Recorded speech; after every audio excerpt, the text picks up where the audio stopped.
Rumah tangga Teuku Ryan dan Ria Ricis tengah jadi sorotan publik. Rumah tangga yang dibina sejak 2021 ini santer dikabarkan tidak baik-baik saja. Teuku Ryan dan Ria Ricis tidak terlihat bersama dalam beberapa kesempatan, termasuk acara sekeluarga. Selain itu, Ria Ricis tidak menghadiri acara wisuda Teuku Ryan beberapa waktu lalu. Gerak-gerik bungkam dan menghindar pun diperhatikan oleh publik. Ditambah lagi baru-baru ini, Teuku Ryan terlihat menghabiskan waktunya bersama seorang wanita. Dilansir dari akun Instagram @lambe_danu pada Rabu 20 Desember 2023, Teuku Ryan disebut tengah menghadiri sebuah acara premier film. Tidak sendiri, ia ditemani oleh Celia Thomas. Bahkan Teuku Ryan dituding sempat bergandengan dengan Celia Thomas meski tidak ada bukti langsung yang terlihat. Lantas siapa sebenarnya sosok Celia Thomas? Nama Celia Thomas ini mungkin terdengar familiar. Seperti Teuku Ryan, Celia Thomas juga terjun ke dunia hiburan tanah air. Memiliki nama lengkap Celia Nadia Agatha Thomas. Ia adalah wanita kelahiran tahun 1998. Ia disebut lahir dan dibesarkan di Jakarta.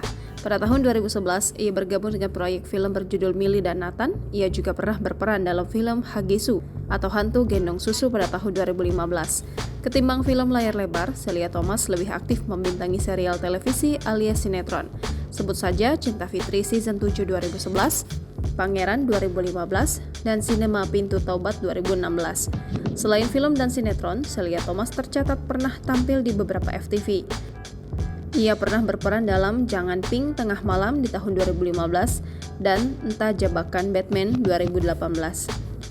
Meski berkarir sebagai aktris dan model, Celia Thomas tidak mengesampingkan pendidikan. Ia diketahui pernah menempuh pendidikan di Universitas Indonesia. Tidak tanggung-tanggung, ia ternyata pernah berkuliah di jurusan Sastra Inggris, Fakultas Ilmu Pengetahuan Budaya, namun tidak diketahui kapan tepatnya ia mulai kuliah dan lulus dari sana. Sebagai tambahan informasi, belum ada tanggapan dari Celia Thomas dan Teuku Ryan mengenai momen kebersamaan mereka.